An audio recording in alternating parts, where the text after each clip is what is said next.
Deməli, bu fitrət zəkatı barədədir. Məsələn, kişi talaq verir, boşanır. Və bir uşağı da var, uşaq anasının yanında qalır. Və bu talaq verib tamamen ayrılır. İndi o uşağa görə də bu fitrət çıxartmalıdır, yoxsa yox? Bəli, çıxartmalıdır. Çünki uşaq da onun himayəsində sayılır. Baxmayaraq ki, uşaq anasında qalıb, o uşağı yedizdirmək, yəni o uşağın qayğısına qalmaq, ona pul xərcləmək kişinin üzərinə düşür. Və biz də bayaq qeyd elədik, kimlərə, deməli, kişi kimlərə görə zəkat çıxardır? O kəslərə görə ki, onlara baxmaq onun borcudur, yəni onun himayəsindədir. Və bu uşaq da onun himayəsində sayılır. Baxmayaraq ki, anasındadır, amma onun himayəsində, yəni o baxır ona. Həddi buluğa çatdıqdan sonra burada hökm dəyişir mi? Yox, yenə də, yəni madam ki, onun himayəsindədir, yəni o baxır ona, həddi buluğa çatsa belə, yenə də onun fitrət zəkatını çıxardır. Yəni atasının yoxsa qadın başqa kişi ərə gedirsə, o ərə getdiyi kişinin himayəsində necə? Yox, kişi boşadığı qadın, boşanıbsa, qadına görə çıxartmır o heç. Uşağı var, sadəcə uşaq qadındadır, demək buna görə çıxardır, uşağa görə çıxardır. Onda qadın tutaq ki, ərə gedirsə, o ərə getdiyi kişi çıxartdı mı belə? Yox, qadın ərə gedibsə, birincisi qadın ərə gedəndən sonra uşaq verilir ataya. İndi verilmir də qalmaz. Hə, yenə də axı bu kişiyə vacibdir ona. Yəni atasına da. Öz atasına, bəli, öz atasına vacibdir ki, ona pul xərcləsin. Bəli. Kimlərə fitrə zəkatı vermək olmaz? Fitrə zəkatı kimlərə vermək olmaz? Fitrə zəkatı vacib zəkat olduğuna görə alimlər qeyd edir ki, qeyri-müsəlmanlara vermək olmaz. Qeyri-müsəlmanlara. Amma həmçinin varlılara vermək olmaz. Yəni biz bilirik ki, kasıbdır. Yəni verilən şəxs kim olmalıdır? Müsəlman və həmçində demək kasıb olmalıdır. Bəli. Xristian dinindəki bir insan müsəlmana dua etsə qəbul olunur. Xristian müsəlman üçün dua eləsə, çox çətin sual oldu. Yəni, eləsmə sual verəcəm. Ümumiyyətlə, Allaha dua edir, Allahdan istəyirsə başqa şeyə dua edir. Başqa şeyə edilən dua qəbul deyil. Tamam. Hə. Keçən dəfə o Quran məsələsinə toxunmuşdunuz. Dəstəmazsız halda oxumaq olar, Olar. amma əl vurmaq. Əl vurmaq olmaz. Bəli. Yəni kitabı götürüb bir yerdən başqa yerə qoymaq olarmı? Yox. Dəstəmazsız olmaz. Və ya deməli belə deyəsən, birbaşa toxuna bilmərsən. Hansısa bir parça vasitəsilə, əski vasitəsilə və yaxud bu cür olar, amma birbaşa toxunmaq olmaz. Aydın oldu. Yox, telefon yox. Telefon sayılmır. Söhbət Quran kitabdansa, bəli. Quran kitabından, bəli. Quran əzbər bilir, misal mülki əzbər bilir. Yatanda hökman kitabda oxuyursa belə deyə bilir. Deyə bilər belə. Çünki belə bir şey var ki, Yox, yox, əzbər deyə bilər. Əzbər bilirsə, əzbər deyir. Ehtiyac yoxdur da. Məhz Quran. deyəndə deyirlər ki, sən kitabda oxumalısan. Yox, yox, elə şey. Peyğəmbər sallallahu dövründə kitab vardı. Yox idi. Aydındır? Hə. Hə, sualların çətindir. Belə bir məsəl var, belə bir şey var ki, eşitmişəm. Quran kitabını bağlayıb qoymaq olmaz. Gərək arada açıq dəstəmazlı vərəqlərini əl vursa, belə bir şey var. Quran kitabını oxumaq lazımdır. Yəni tək vərəqlərini əl vurmaq öyrənməlidir. Öyrənməlidir. Quran hərflərini öyrənmək bir aya öyrənmək olar. Aydındır? Yəni Quran bağlanıb orada qoymaq üçün deyil, arada açasan vərəqlərini əl vurasın, yox. Öyrənib oxumaq, sonra oxumaqdan da əlavə yavaş-yavaş mənasını başa düşmək və aydındır. Bir dənə sual verim. Fitrə zəkatını ətdən, yağdan belə başqa bir şeylərlə çıxartmaq olar. Fitrə zəkatını ət, yağ vermək olarmı? Bəzi alimlər icazə verir. Deyirlər ki, əgər yeyilən şeydirsə, yeyilirsə, yəni istifadə olunursa, icazə verirlər. Lakin ixtilafdan çıxmaq üçün deməli hədisdə qeyd olunan o məhsullardan, yəni quru məhsullardan çıxardasan, yəni üstün olan budur. O həmin o qeyd elədiyin ətli yağdır, bunu əlavə olaraq, əlavə bir şey kimi verəsən. Bəli.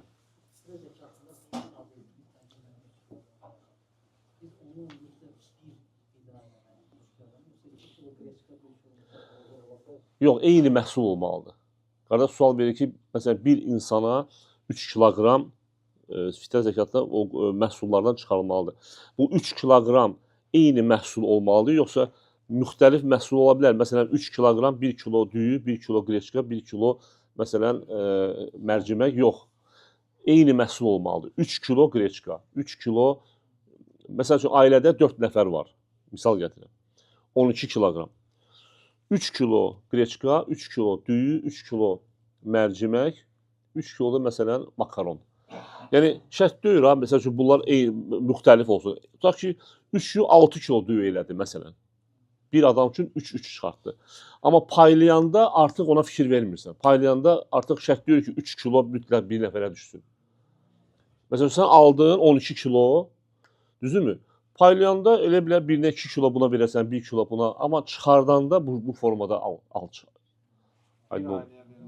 Olar, bəli, bir ailəyə də vermək olar. Yəni bir ailə də dəqiq başa düşür, bir ailə. Tutaq ki, 1 kilo düyü, əlavə 1 kilo makaron, bunu 3 kilo eləyə bilmir. Düyü alırsa 3 kilo mütləq düyü olur. 3 kilo. Eyni məhsuldan 3 kilo olmalı. Eyni məhsuldan 3 kilo. Eşənlər. Bəli. Aleykümselam. İki dənə sual var. Qardaş da soruşur ki, valideyni sahibi ölürləşdir. Onların yerinə bir fitrə zəkatı. Yox, ölən insan üçün fitrə zəkatı çıxarılmır. İkinci də sual ona ibarət ki, qaynananın yerinə verə bilərəm. Qaynasına o baxır. Yox. Qaynası olan yaşamır. Qaynası kim baxır? Qaynatası yoxdur. Qayını var. Qayını var. Hə, qaydı çıxartmalıdır. Çıxarda bilər yoxsa yox? Əslində hər bir insan öz ailəsi üçün çıxarır. Aydın, başqası üçün çıxarırsansa da olar, sən kimisə kömək edirsən. Sadəcə o bilməlidir o. Çünki bu ibadətdir, niyyət olmalıdır. Sən ona məlumat verməlisən ki, mən sənin üçün çıxardıram. Və ya o buyurubsa, mənim üçün çıxart, başqa. Amma onun xəbəri yoxdur, mən çıxardım. Yox. O çıxartın o boynundan düşməlidir. Hə? Bəli, bəli, çıxartsa düşür. Hə. Deyirik ki, tutaq ki, bir nəfərə düşmüşsən, 7, 8, 9 manat, məsələn, bu qədər məbləğdə tutmuşdur da. Məsələn, bir adam deyir, kasıb, biz bunu rəqəmlə deyə bilirik də. Amma kasıbı deyə bilmirik. Məsələn, kasıbın aylıq məvacib nə qədər olmalıdır ki, buna deyək ki, kasıbdır, buna düşür. Demək, kasıb nədir? Kasıb aylıq məvacibi var. Aylıq məvacibi var. Qazancı var yəni. Sadəcə bu qazanc onun məsrəflərinə çatmır. Çətinlik çəkir. Çətinlik çəkir. Adam ola bilər ki, məsələn, 500-600 manat maaş alır. Hətta maşını da var. Və bu maşınla bu müəyyən işlər görür, pul qazanır. Amma bu pul onun ailəsinin xərclərini ödəmir. Uşaqları var, uşaqları məsələn məktəbə gedir və s. kommunal xərcləri var və s. Çətinlik çəkir. Gəlir çətinliklə ödəyir onu. Aydın bu kasıb sayılır. Çünki Allah Teala Quran-ı Kərimdə Kəf surəsində gəmisi olan insanları kasıb adlandırdı. Dedi ki, bu gəmilər kasıblarındır. Aydın oldu, bu gəmilər kasıblarındır. Əmməs-səfinətu fəkənət liməsəkinə yə'məlunə fil-bəhr. Kasıblarındır. Yəni gəmiləri var, amma kasıb var. Yəni bu gəmilərlə onlar iş görürlər, amma ehtiyaclarını ödəyə bilmirlər. Məsəkin sayılır. Aydın. Ona görə də o bizdə bəzən belə bir fikirləşirlər ki, kasıb olur ki, yəni acından ölən olmalıdır və s. O yox. Yəni insan ətrafımızda o qədər insanlar ki, qazancları da var, amma çatmır. Çətinliklə çatır. Ailələr, qurumlar arasında 5-6 ailə yığışıb bir ailəyə üçün edir. Olar, problem yoxdur. Olsa da, çox olsa da həmin insan onu ola bilər neçə ay yeyər. Çünki ona görə də elə şəriətin də o fitrə zəkatını o məhsullardan çıxartmağın hikməti budur ki, saxlaya bilsin onu. Saxlansın və gələcəkdə, yəni bir neçə ay ondan istifadə edə bilsin. Mən iki qardaş var, anaları onlarla qalır. Öz atası evində qalır, öz əyəri yoldaşı dünyasında yaşayır. Qardaşlar adlı evində qalırlar, anası öz evində qalır. Oğlu kiçik oğlu, anasını bilmədən fitrə zəkatı çıxarda bilər mi? Oğul artıq anasına baxmalıdır. Gəlmir, anası gəlmir. Yəni deyir ki, mən öz evimdə qalır. Fərqi yoxdur, şərt deyir ki, yanında olsun. Amma gedir, gəlir, yanına gedir. Ayso, yəni o onun xərcini çəkməlidir. Yəni şəriətlə o ona baxmalıdır. Düzdürmü? Demək ki, verməlidir. Bəli. Bir dəqiqə gözləyir. Çətin suallar verir, ona görə. Hə? Sual verdi ki, mən 3 manatdan çıxara bilərəm. Fitrə zəkatı qardaş pulla çıxarılmır. Pul deyil, pulla gedib məhsul çıxarmalıdır. Məhsul çıxarmalıdır. Yəni imkanı çatmırsa çıxartmasın, o heç. Aydın məsələdir. Amma belə isə yəni pulla ölçülmür. Yəni biz Peyğəmbərimiz sallallahu əleyhi və səlləm fitrə zəkatını yemək məhsulları, produkt buyurub, yəni ərzaq. Peyğəmbərimiz sallallahu əleyhi və səlləm dövründə pul da var idi. Dinar, dirhəm, yəni dirhəmlə deyə bilərdik. Məsələn, biz illik zəkatı pulla çıxardırıq. Düzdürmü? Bunu isə Peyğəmbərimiz sallallahu əleyhi və səlləm buyurub ki, ərzaqla çıxarın. Bunun da bir hikməti var yəni. Ona görə də heç vaxt pulla ölçülmür. Ərzaqdır. İndi adam başı ailədə neçə nəfər üzvü var? 6 nəfər. 6 da 3-üm 18. 18 kilo çıxartmalısan. Ən aşağısı, ən ucuz nədir? Undur. Düzdürmü? İndi prosta unu da elə bir adama verəsən ki, unu işlədən adam olsun da. Aydındır. Onun kilosu neçəyədir? 60 qəpik, 70 qəpik. 3 kilo 2 manat 10 qəpik. Ən aşağısı sən 18 kilo un ala bilərsən. Amma bunu da yenə dediyim kimi, elə bir adama görə verəsən ki, un işlətsin evində, çölə bişirsin.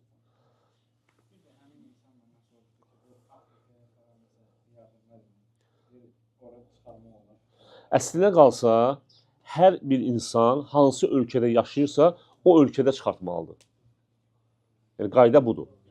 Hər bir insan, çünki fitrə zəkatı bədənin zəkatıdır və bu da insan hansı ölkədədirsə, hətta Afrikalı burada olsa, məsələn, Azərbaycana çıxartmalıdır.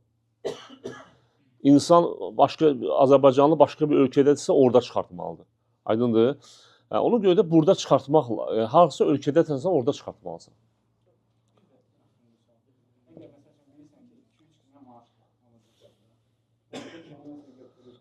Olar. Bəli, əgər bilirsən ki, sən pulun gələcək, sadəcə hal-hazırda əlində yoxdur, borc alıb çıxara bilərsən. Borcu olan fitrə zəkatı çıxarda bilərmi? Əgər borc sahibi möhlət veribsə sənə, çıxarda bilərsən. Bəli. Axırıncı sual deyil. İki müsəlman ölkə bir-birinə döyüşür də. Əskərlərin hansı müsəlmandır, bir-birinə öldürür. Onda hansı, ikisinə də günah yazılır, çünki müsəlmanları öldürür. Görürsən. Ümumiyyətlə, bu məsələ belə məsələ, burada baxmaq lazımdır. Niyə vuruşurlar? İkincisi, əslində iki müsəlman ölkə, Allah təala Quranda nə deyir ki, iki mömin tayfa bir-biri ilə vuruşarsa, onlar arasında islah edin, yəni çalışın barışdırın.